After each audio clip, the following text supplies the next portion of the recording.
Conscient Podcast, episode 208. Earth system scientist Clara Schryer.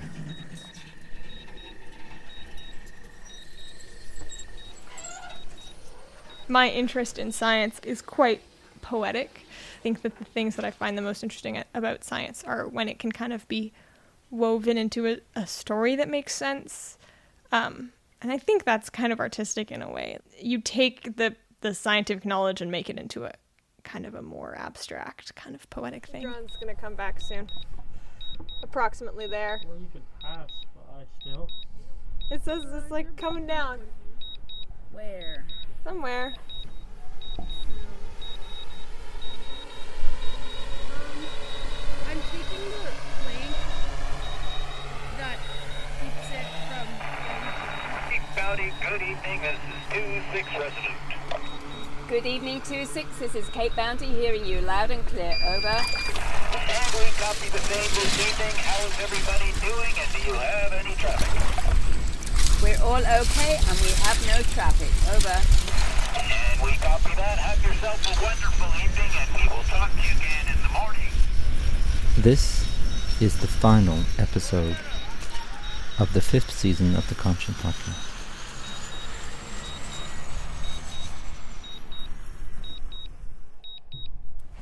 This is me, Clara, playing around with Papa's field recording instrument and sort of trying to imitate his style of simple soundscapes recording. Right now I'm walking towards West Lake. The season began on sure February do hope 21st, that 2024 with there will be some episode cooking 154 candlelights. featuring my son Riel's research on ethics in science. I don't think there's going to be any serious response to the climate crisis until real catastrophes start happening. That tends to be how it works. And once you start seeing that, then you'll start seeing very, very serious action being put in place. Although we'll see if at that point if it's too late or not. Say something? Oh, okay. This last episode features maybe it's field like once you recordings plug it that into the camera, Noah Caspi Wait, can and you plug Clara the recorded during a 2-month field research project at the Cape Bounty Arctic Can you just give Watershed me that? Observatory Yeah. on So, Melville Island put in this about Nunavut here. during the summer of something? 2024. Oh, perfect. I heard that so well. Okay, good. If anything, I'm gonna kind of... You'll hear Clara talk about some of her favorite sounds, Okay, about there. including the unique vibrations of candle ice. So I get to the field in early June, and on the lake there's 2 to 3 meters of ice, and that only melts. Like the lake is ice free for like maybe a couple weeks max. Sometimes not even at all, depending on the year and how much ice there was. Yeah, I don't think temperature and stuff. But this really thick ice, as it melts, and I don't know exactly how, but it forms into these kind of candles. Do you want me to... Yeah, record it. Do you see how that just broke? This is walking around in moss in the wet sedge.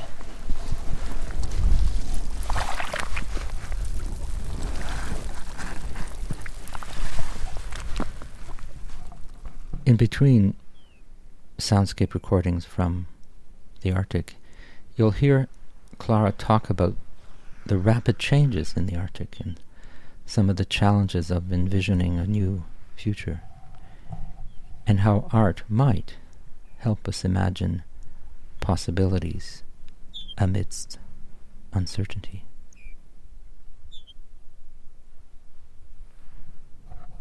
Northerners are facing a new world a lot faster than the rest of us are. And I'm not sure what to say other than figuring out how to, what's the wording, create the conditions for the new world. For other possible worlds to emerge. Imagining what that new possible world could look like is tricky, and But that's what art does. that's what art does. Where the mouth of West River opens up into West Lake, and we are going to try to record some of the sights and sounds. What are some of the sounds that you can hear right now? So right now we hear a sound that's kind of like a Sorry, I forgot you were wearing headphones. Anyways, it's not as abrasive as... My conversation with Clara reminded me that scientific knowledge can be transformed into poetic narratives, and that we benefit from both scientific and artistic creative work. One might even speculate that they are more or less the same thing. Let's see how it goes.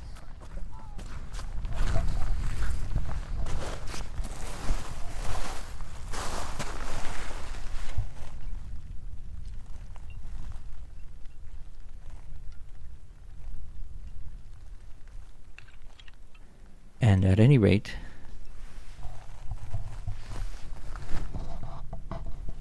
all of this work requires a lot of listening.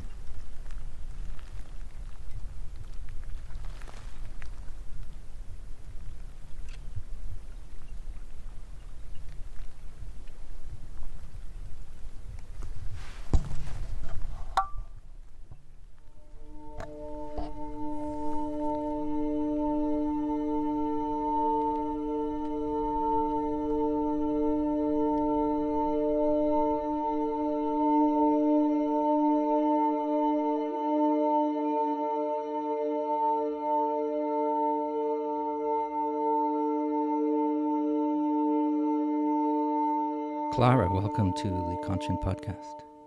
Thank you very much for having me. Yeah, well, Glad to be here. I have full disclosure, you're my daughter. That's true. And this is going to be the last episode of the season.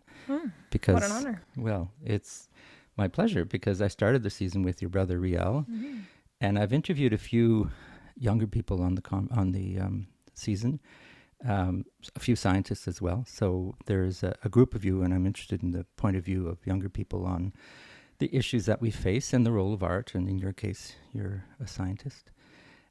So let me just explain a bit to people why I'm interested in talking to scientists about art, because I don't see that big a difference between science and art, and we can debate this, I'm sure. But fundamentally, art is a form of research, so is scientists. There's different methods, and one can get into that whole art science things, but it's somewhat artificial to say that science is completely different from art. Okay, what do you think of that? Yeah, sure, I agree. Okay. And we are going to listen to some recordings that you made in Nunavut this summer, and that's really exciting for me because I don't know if you remember when you were a child, your brother Riel did a couple of shows for Out Front, which CBC Radio had, and it was a great show. And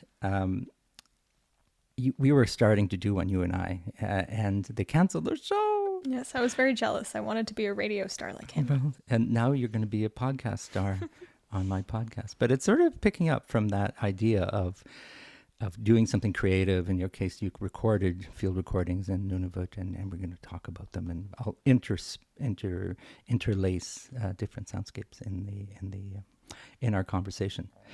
So, and it's also kind of fun because you picked up on some of the things that I did when I was recording Simple Soundscape, like the term sync, point, go, and so I think you're kind of making fun of me, or...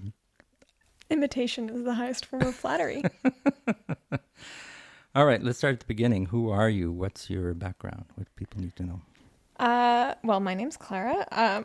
I was born in Ottawa. I lived in Sandy Hill for my entire childhood up until I graduated high school, and then I moved to Montreal, did my undergrad at McGill, and there I studied Earth System Science, which was a sort of strange degree that mixed a whole bunch of different disciplines. So it was a good amount of geology, and then also some atmospheric and oceanic science, geography, and then kind of tied together with a little bit of environment and sustainability and some of the more kind of human aspect of all those things, and then with a big focus on how all these different kind of disciplines interact and how we can do kind of interdisciplinary work. So it was a bit of a broad undergrad, and then I did a couple of undergrad research projects, which led me to be interested in doing grad school. So I just finished my first year of my master's at Queen's.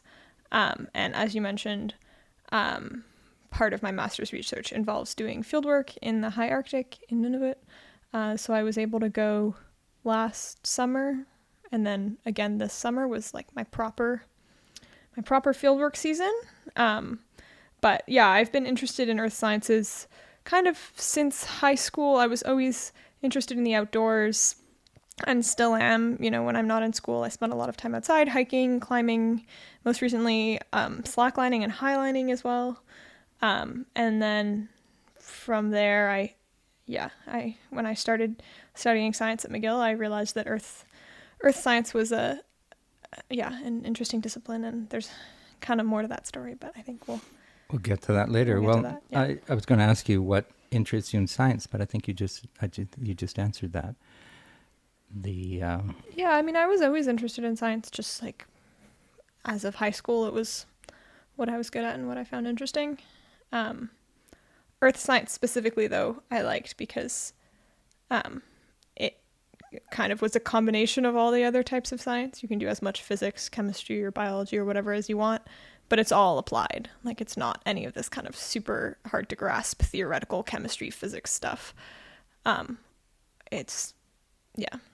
then, of course, I was interested in climate change and how actually studying the Earth system could be used to help understand it and the changes that it's going through and all that kind of thing. And as your father, I remember driving you to a lot of dance shows. You did do some art as a child. I did some art, yeah. Yeah, I danced, and I still do, not formally, but it's still in me for sure. Well, we'll come back to that artist. You wouldn't have let me get through my childhood without doing some art, I don't think. I don't know, do whatever you want, but you were quite motivated. We did circus together, and there's lots of things that... Yeah, and that kind of brought me into my whole slacklining, highlining thing, which is kind of a combination of circus and outdoors and stuff. Right. So. And a little bit of science, because you have to know how tight to put the rope. And sure do, yeah. Okay, so I want to tell now listeners of this program, those brave listeners, the very first episode I did was called Terrified, and I told a story about you as a 17-year-old, and I'll play a bit of it. On May 14th, our 17-year-old daughter was debating her choice of university program. She was facing a fork in the road, and my heart was bleeding for her.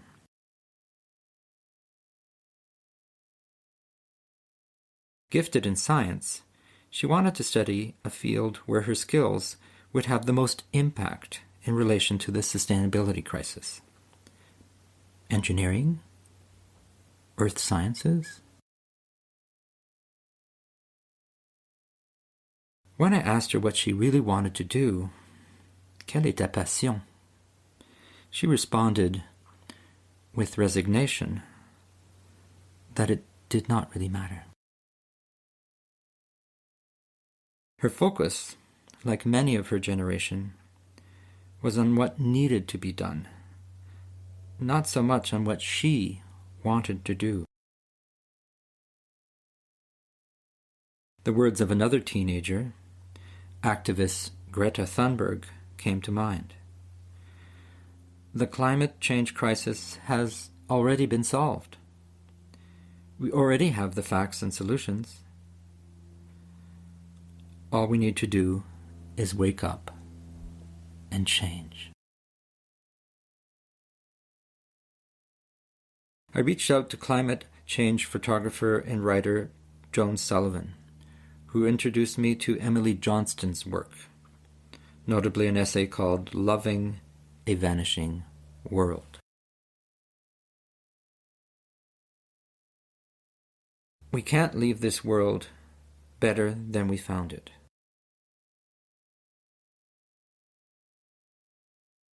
It will be lesser for a long time, but we can change the path it's on now. And we know how to start making up for what we've done.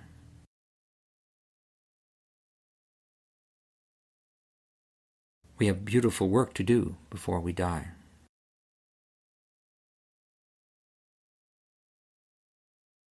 I remember telling my daughter during that week that I was working on art and climate change strategies, and she said with emotion, "Thank you so much for for doing something.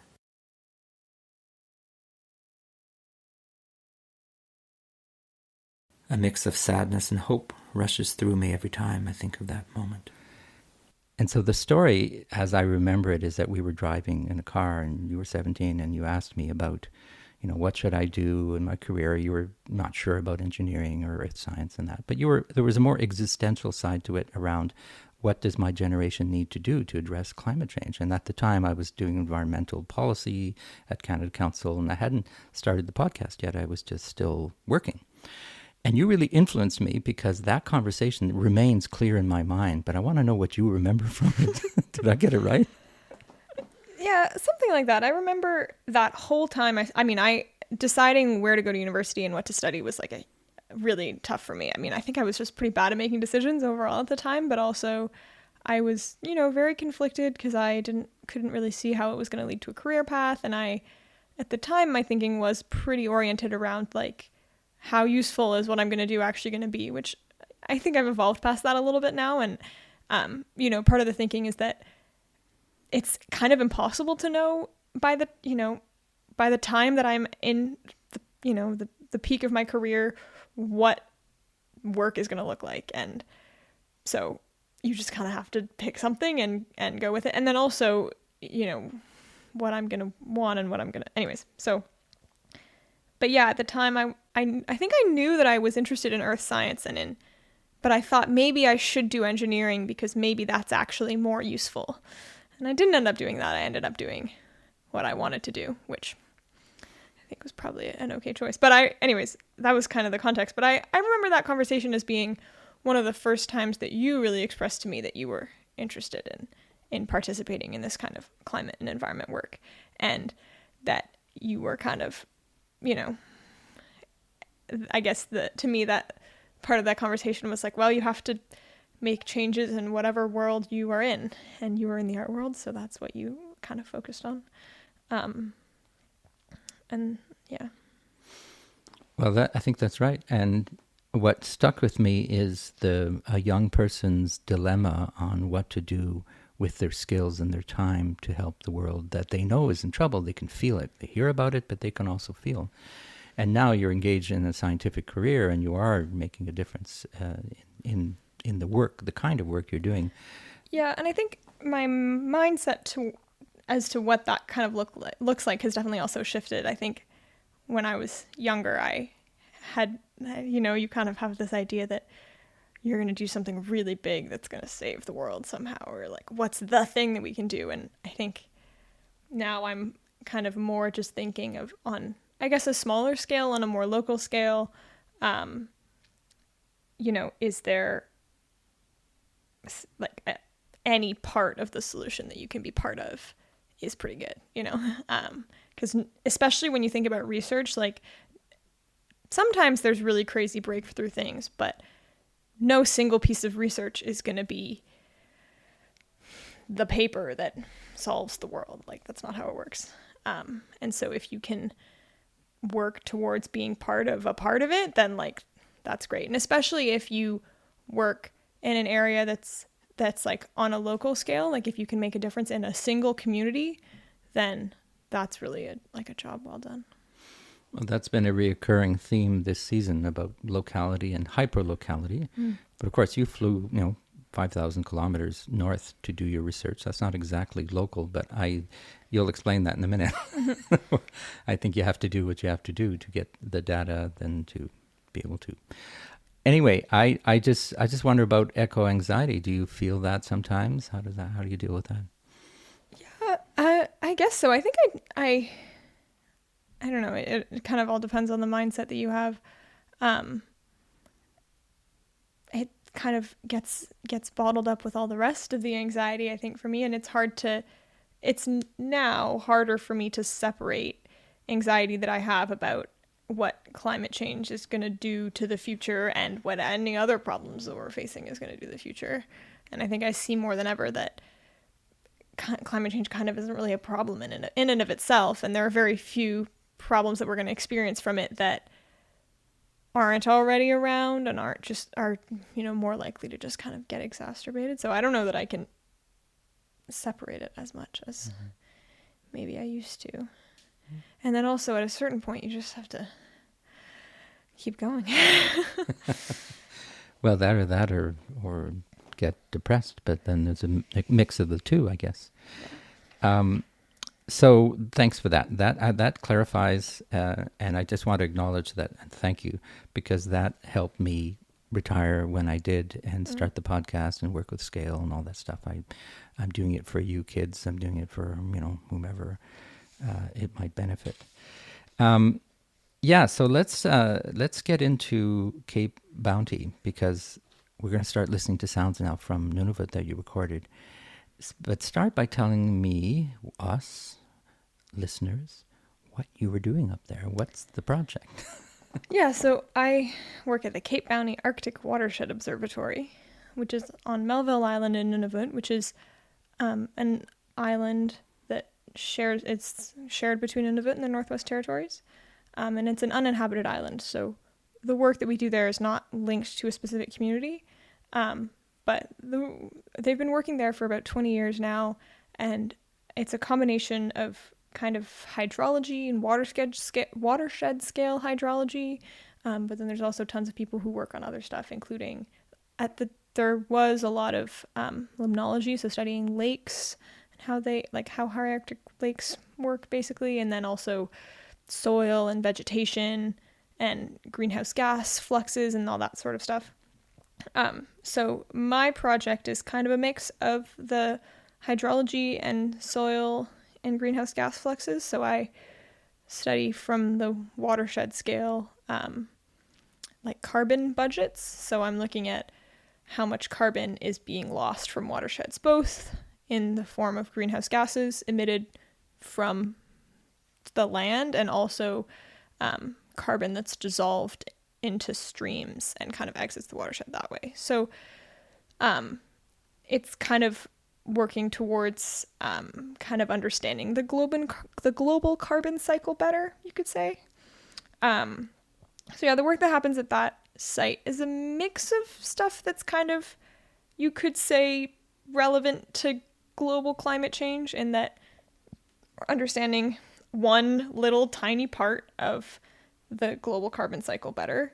But then the other focus of some of our work there is understanding permafrost environments and how they're changing with warming, and how watersheds are changing as they warm and as the permafrost thaws, and how that might kind of change specifically water chemistry and water quality and that kind of thing. Which is not really my focus, but that's one of the other things that happens at that site.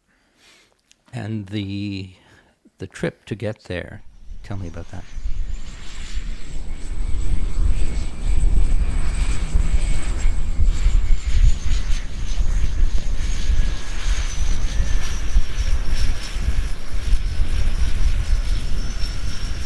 Well, so Queens is in Kingston, so we first had to come to Ottawa, and then from Ottawa you fly to Iqaluit, and then the flight from Iqaluit to Resolute Bay stops in Arctic Bay, another community, and then from there we're at the Polar Continental Shelf Project in Resolute Bay, which is the kind of governmental organization that oversees all of the logistics of all the research that happens in the high Arctic. So whether that be government, so parks or fisheries and oceans, environment, climate change, any of those departments that work in the north, or not in the north, but in the Arctic, or government researchers, also all the military operations. So they kind of have a base in Resolute Bay in Nunavut that's kind of separate from the community, and that's where you'll fly up there and they have all the logistics, and you stay there for a few nights while you're waiting for them to fly you out to your field site. Mm-hmm. So that's kind of another stop on the journey, and that's a cool place to be, because you do get to meet other researchers and folks working in the Arctic. So with the sound recorder, you sort of became a soundscape artist a little bit. Yeah. Because you had the intention. I did my best. Well, it sounds good. People are hearing now different sounds. So what were some of your favorite sounds, let's say? Okay, ready? Okay, I'm rolling. Okay, do one more.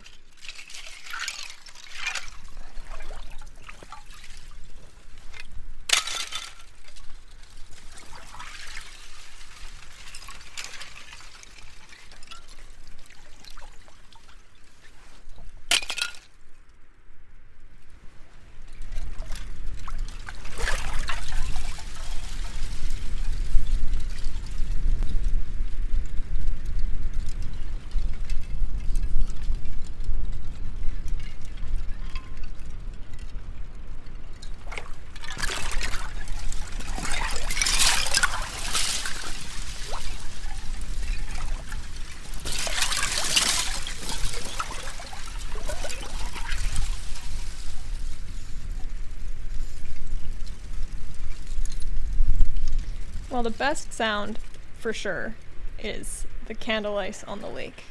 Candle like a Candle ice. like a So- chandelle. Yeah, so when I get to the field in early June, and on the lake there's 2 to 3 meters of ice.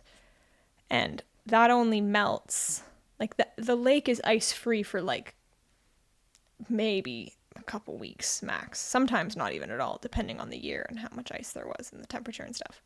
But this really thick ice, as it melts, and I don't know exactly how, but it forms into these kind of candles. And it's the same thing that would happen on a lake further down south. But so for a little while in kind of the end of July, there's just these big chunks of ice and they get pushed along the lake by the wind, and the sound of it kind of collapsing, like the big chunks will fall off the sheets of ice, and the candle ice collapsing sounds really cool. So there was a day that the candle ice had all kind of washed up onto shore, and we were able to go and record some of the sounds of what it's like, this kind of squeaking of the ice against itself, and that was for sure the best sound. But there's also some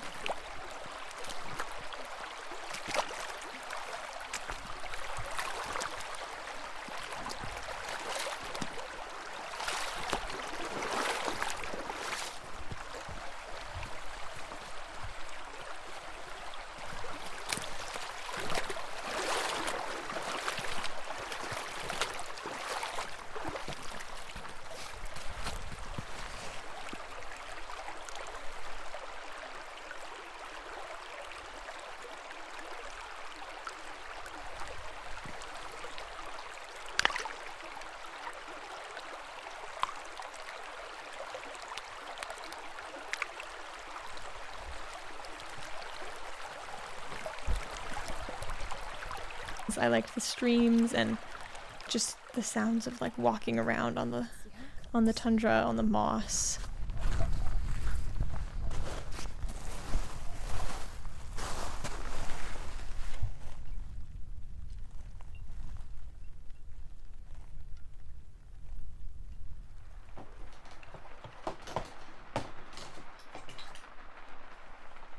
What about the tent? Oh, the tents, yeah. So there's a couple of sounds that I recorded. One was, so we have these permanent tents. They're called weather havens. They stay up throughout the winter, but they're tents. They have kind of a layer of insulation.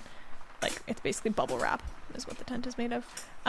But when it did rain, and it rained quite a lot this year compared to last year at least, you'd be sitting in the tent and it sounded like it was raining so much based on the sound on the tent, and then you'd go outside and it was like a couple tiny little raindrops, because it doesn't rain very much up there, like compared to down here. So that was kind of a fun sound. Just like, it sounded way worse than it was every time. And then the other one was the flapping of the sleeping tents at night. There were often just really high winds, so the tents would flap around, and it was kind of, I liked the sound. It put me to sleep. It was kind of soothing, but it also kept a lot of people up at night, so.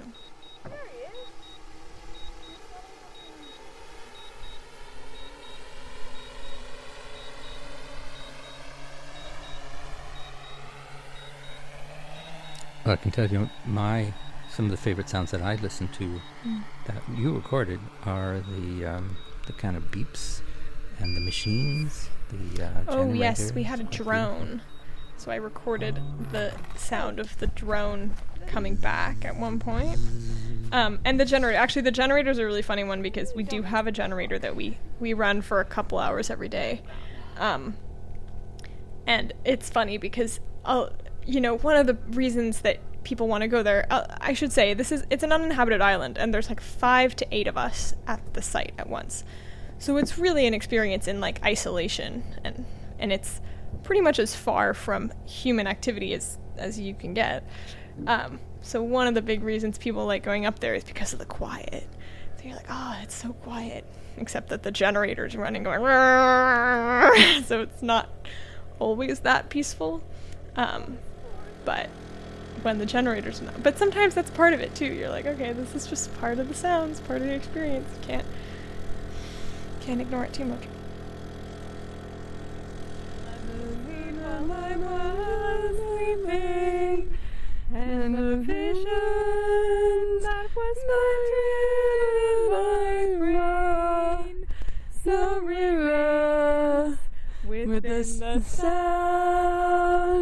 of silence. Well, another sound that I like to see you guys sang, This is really like a bridge. No, that wasn't. What song did you guys The sing? Sound of Silence. The Sound of Oh Silence. yeah, we were just messing And around. why did you sing The Sound of Silence? I don't know. I don't remember. We were trying to, well, because the microphone's quite cool.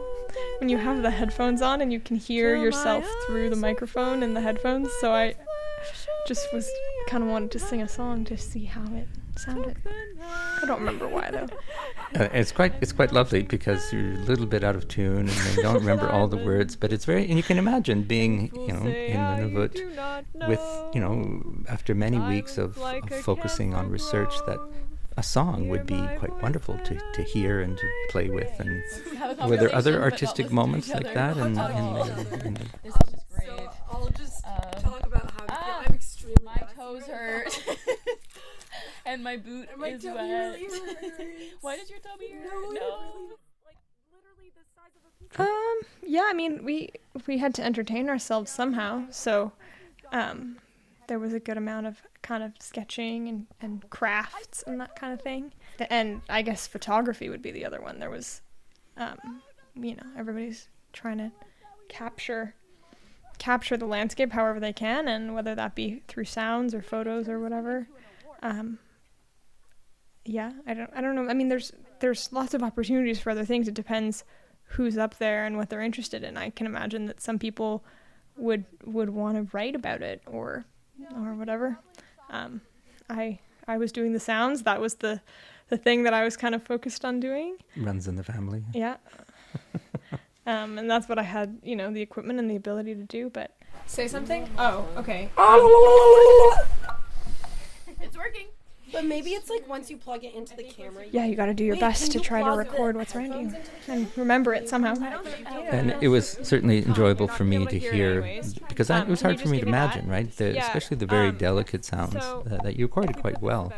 And so, to me, it's part of the experience of being in the North is to experience that isolation, but also the richness and the finesse of the sound. Like when you were walking on the Moss. The moss. That's the best. That's another one of the best ones.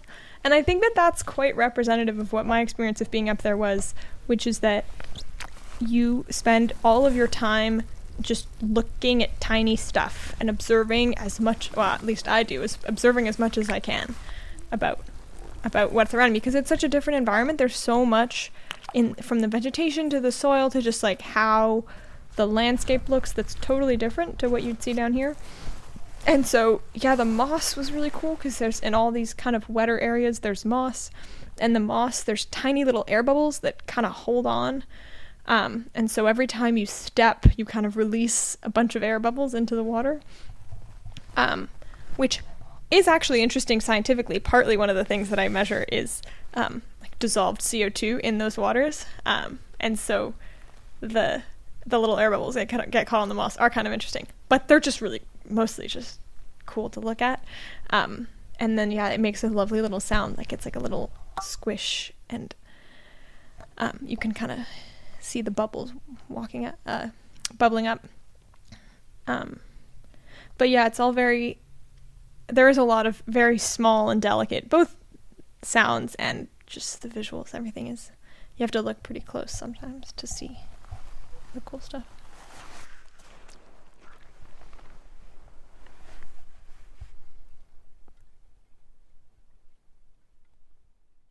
And how do you feel about being in Inuit territory, doing work as a white Southerner? How do you square that? Yeah, well, so there's definitely a lot to unpack there in terms of the history of researchers working in Nunavut and in Inuit lands. The research that we do is, like I said, on an uninhabited island. So there isn't that element of working specifically with a community to meet their needs, though we do consult with the community in Resolute and have some of our work kind of match their interests and the things that they want to work on. But there is definitely a history of scientists being very unaware of the land that they're working on and the impact that they're causing that's important to be aware of while working there. Well, it's a complicated issue. Yeah, but and I'm glad to see. I know you had an Inuit person as part of the team later on, and that. Yeah, we were able. There was a student who came up who was had just graduated from the environmental technician program at the college in Iqaluit, and she was able to come up, and that was really great. Both for her to get that experience and for my team to just learn more about Nunavut and what the young people kind of think of the research and that kind of thing. It's definitely a complicated topic, and it's a whole other conversation that we could have, because there's a lot of changes right now happening in the kind of northern research landscape that are making it better, but then also it's tricky, and particularly with the community that, because like in Resolute, everybody has to fly through there to get to their field sites. It's a very different community in terms of what scientists meaningfully engaging with them might look like. Because if everybody who goes through there wants to engage with the community, at some point that becomes more of a burden on the community than anything else. And if, there's a lot of funding and stuff that start to include, interaction and consultation of northern communities as a requirement, but it does also kind of just create this like box ticking exercise where researchers will do it because they have to, but that's not necessarily genuine. Yeah, necessarily genuine, or not necessarily what's best for that. I don't know. Yeah. Well, we'll pick that up in another conversation, but I'm glad we touched upon it, because it's a dilemma for scientists going into the field to know what they're doing and who it's going to benefit and what harm might come to animals or other life forms. It's particularly interesting when doing northern research that is not actually necessary, because a lot of the work we do is aimed at helping northern communities, but some of it isn't. Some of it is just like, for example, when you're thinking about global carbon cycle stuff, it's kind of just a question of, well, we need to measure everywhere in the world to understand the global carbon cycle, and the Arctic is particularly interesting because of the permafrost and because of the rapid warming and the large stocks of carbon and all that. But that's not actually, and there's, of course, understanding climate change better will be helpful to Arctic communities, but to say that the research that we're doing is to benefit their community specifically would not be true. Like, it's not. It's to benefit the world. But that makes it a little bit more complicated, I think, because you are, going onto their land with any risks that might bring.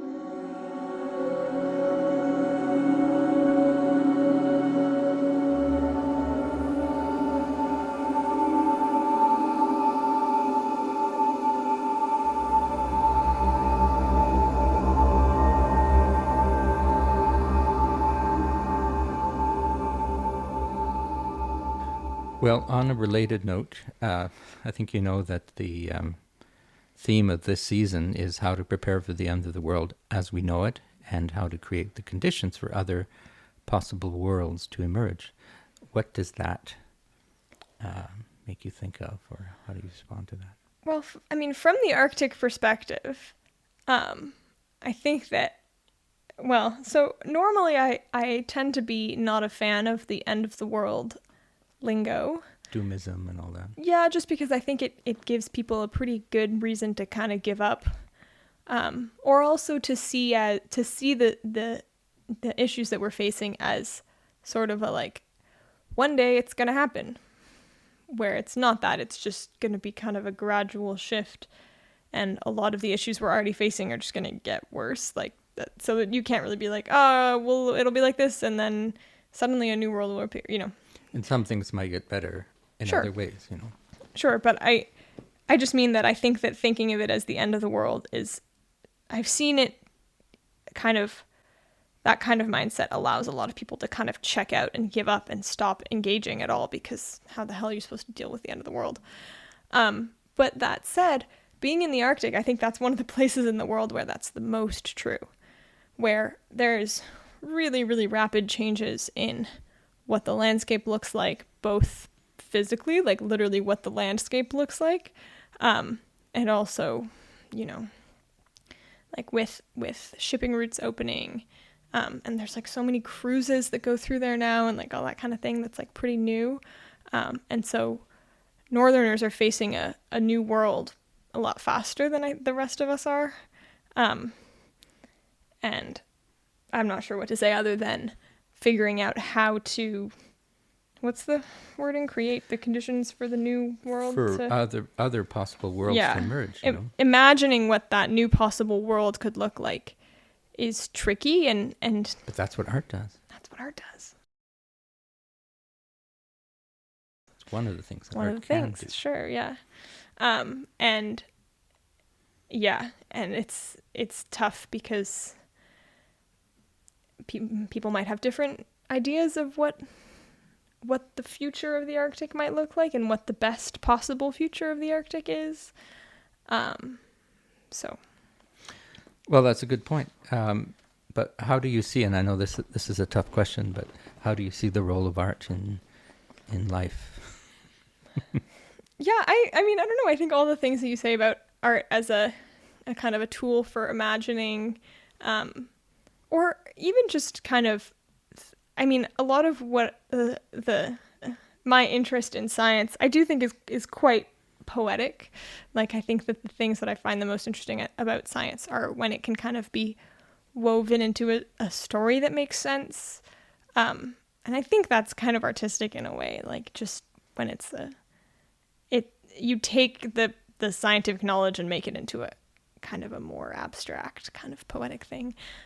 And so just being from a scientist's perspective, like for scientists to be exposed at least a little bit to that way of thinking, and of viewing your things kind of creatively or poetically, is useful. Fair enough. But I am not. No, you're not. Well, you're not. Despite your best efforts, I'm not an artist. No. Well, particularly. I'm not trying to make you an artist. I'm just trying to bring out the artist in you. It's different. Ah, okay. It's my job as a father. Well, I don't know if it's my job, but it's something I've seen. I see your potential in many ways. Your job. Yep. Anyway, Clara Schryer, let's wrap this up soon. You said to me once, I asked you, are you discouraged about the world? You know, and you said something like, I think there's enough of the world left for me to work with, or for my generation to work with, which sounds optimistic to me, but what do you really think? See, I don't remember saying that, but I believe you. And I think that, again, that would have been me dealing with this kind of counteracting the end of the world narrative. Because that really was, I feel like for a while, that was the dominant narrative that I was getting.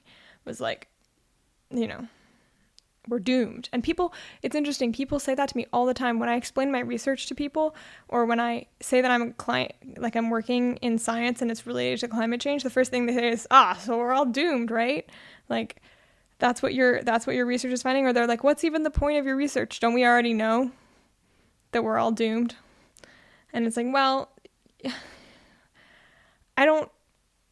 I guess, but we're like, weren't we always doomed? I don't know. The world has always been bad. Like, I guess not that, but so I guess that was kind of me trying to counteract that narrative a little bit, and to say that even if, like, there's always going to be more of the world left to work with, and you shouldn't ever kind of cut your losses and be like, well, because there's regeneration, there's rewilding, there's slowing down, there's local life, there's regenerative economies, there's circular, there's so many things that we are either starting to do at a larger scale or have done in previous civilizations or times, right? We're just in a weird bubble right now of panic in a way with technology and so on. And you know, as like changes happen, there are always ways to adapt, and that's not to say that the initial change might not be kind of catastrophic, but there's always going to be something left, and you have to work with that. I would imagine that that's what I meant, though I don't totally remember saying that. And I remember you at the cottage talking in a metaphoric way about the candle ice. Could you tell me that story? I like it. I don't know. This is my attempt at a poetic kind of story. Well, because the candle ice sounds are quite, I don't know. To me, they were quite dramatic, and it's kind of like on a much smaller scale. Like, you know, these images that people always like when there's like these climate doom pieces. It's always like the glaciers falling. You know, like the glacier calving, like. Big pieces of ice falling into the sea, which on a much smaller scale, the candle ice kind of is that. Like there are literally pieces that fall into the lake. So it's kind of like, collapsing. But also like, it's fine. It's just what happens every year. Like it's part of the cycle. Like every year it gets cold and then it gets warm and the sea ice, and the candle ice collapses. And it sounds very dramatic, but like, it's fine. I don't know. That was my little poetic interpretation of that. If you push it a bit further, you could think of this as a period of destruction. You know, we're going through a cycle of destruction, and that sounds terrible. The winter will come again. The winter will come again, and maybe the spring will be slightly different, or whatever. Something will come if we can survive our own madness, you know, which people like you are helping a lot, because what I appreciate in what the kind of science you're doing is that it sets baselines for us to measure, and that's really helpful. But it also gives us nuance. Like what exactly is happening and why? And then how are say vegetation responding to the change? What kind of resilience are we finding? That I find much more hopeful than just saying it's really, really bad. You know it's what? even worse than we thought. A lot of science is actually quite like, I think people often think of science in a very utilitarian way, which, you know, fair enough. We've got problems to solve. We have to use become that. Yeah, well, so, you know, when I explain to people the research that I do, the first thing you try to do is explain why, because people are always going to ask you that. And it's like, well, because we want to understand the global carbon cycle, so we need to monitor the greenhouse gas emissions from Arctic soils. Okay, there's that. Or we want to inform northern communities on how their water quality is going to change with thawing permafrost. Okay, there's that. But to be honest, a lot of the work that we do is, there isn't like a specific, like, application always. Sometimes it's just kind of fueling our curiosity, and that work can be quite poetic. Like when, like, for example, if we want to study exactly, I think a lot of ecology is like that. Like you want to study what's happening to this species or that species, and how it's changing, and like it's kind of a story of how plants are adapting to change and stuff like that. And it doesn't strictly matter, you know, like what flowers are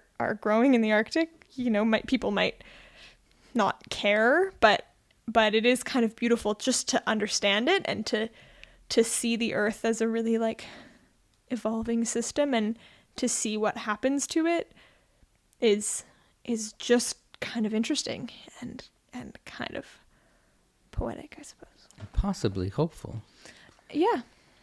Well, with every kind of ecological study, it's never everything that's going to die. It's always this thing, you know, there's less of this and more of this, which depending on your position, you might see as a bad thing or as a good thing. I mean, that's what happens with invasive species and stuff, right? If you happen to be on the invasive species side, then it might be just fine. But but either way, it is a change that is, you know, outside the realm of the kind of natural fluctuations. So that's, you know, that's for sure, that humans have caused a change. And that might be upsetting to people inherently, just that we've pushed the Earth outside of its natural fluctuations.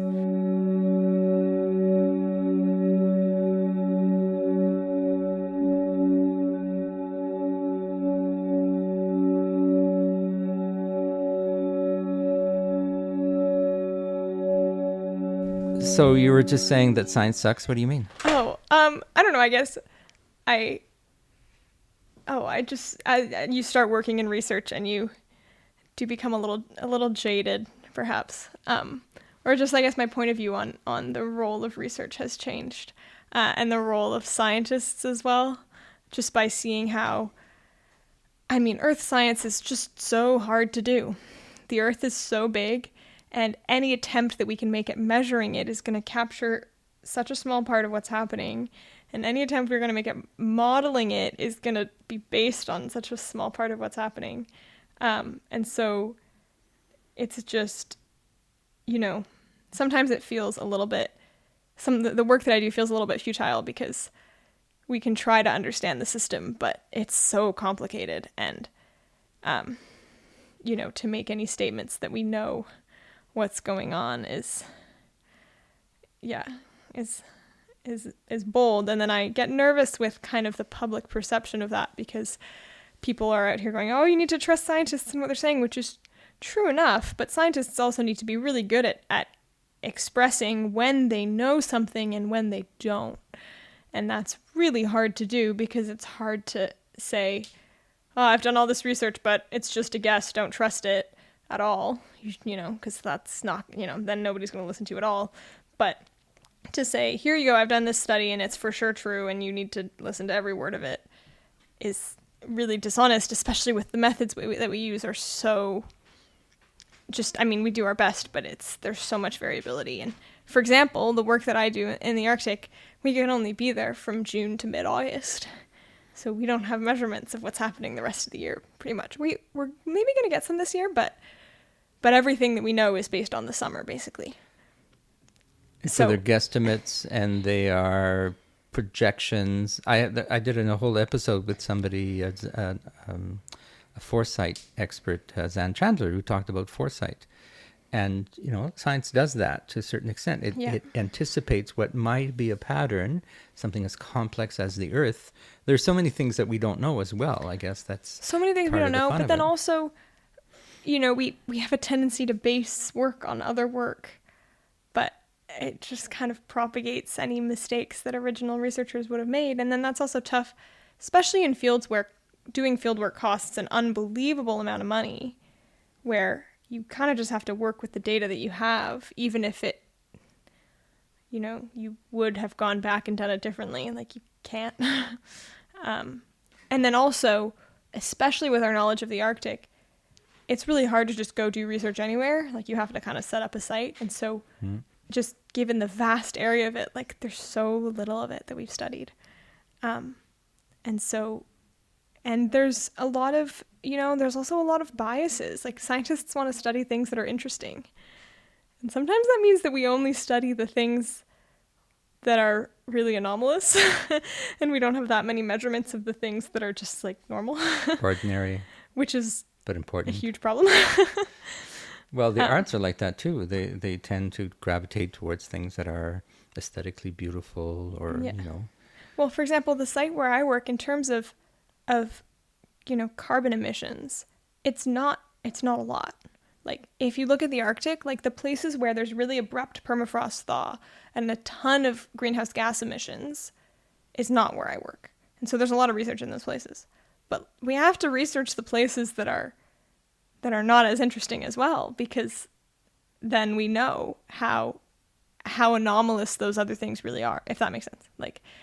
You have to, it's tough when you're doing the science, but you're kind of trying to tell a story and you want to get the most cool data possible, but then from there you're also actually trying to represent it accurately. And to do that, you have to spend quite a lot of time looking at really boring stuff. So science sucks, but it doesn't. Science sucks, but it's all we have.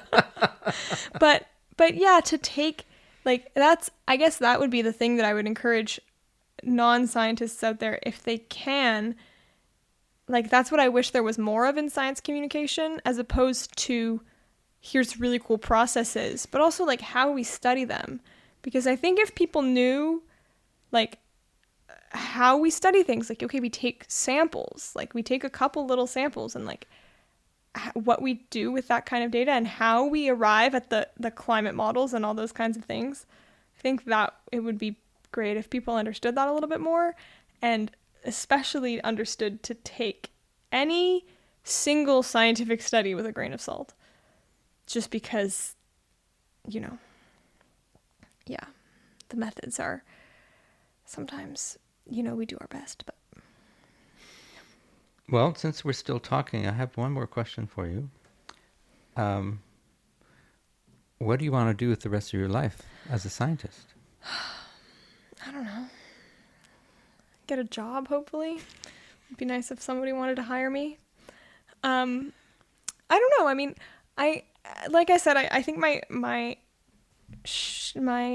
focus has kind of shifted from global to local, both in the science that I was interested in. I mean, I used to be really interested in the kind of global scale climate and earth system processes, whereas now I'm not as interested in that. I'm more interested in like local, for example, like hydrology. And so I would love to work in a job that had a little bit of research in it, like that wasn't just totally practical. But I think working, for example, for a local government doing hydrological monitoring, that sort of thing, would be interesting to me. Kind of takes the pressure of trying to do something on a global scale off, and I'm more interested in just focusing on a local problem, I guess. Well, coming back to what you said at the very beginning, you talked about how the earth science is an interdisciplinary, in a way, global practice or way of seeing the world, but it has to also be informed by the micro. Sure. And understanding the micro and then connecting the dots in between. Well, it's both. I mean, local processes affect global processes, and global processes affect local processes, right? And you could be interested in either. You could be interested in what's happening in this location and what's that doing to the global climate, or you could be interested in how's this town being affected by climate change, or both. Well, Clara, I want to thank you for being brave and coming on my Art and Ecological Crisis podcast and talking about your work. And this being the last episode of the season, it's been a long season. It started with your brother, it was episode 54, and now you're going to be 200 and something. I don't know what, but I've done a lot of them, and it's been fascinating for me to learn from so many people. And I've heard themes come back again and again, and you've touched upon some of them today. So there's that sense of conclusion for me today. Is like, okay, I can take a break now. The next season is going to be about how art is used in times of crisis, which we're in now, and I'm going to do some research on that. Thanks a lot.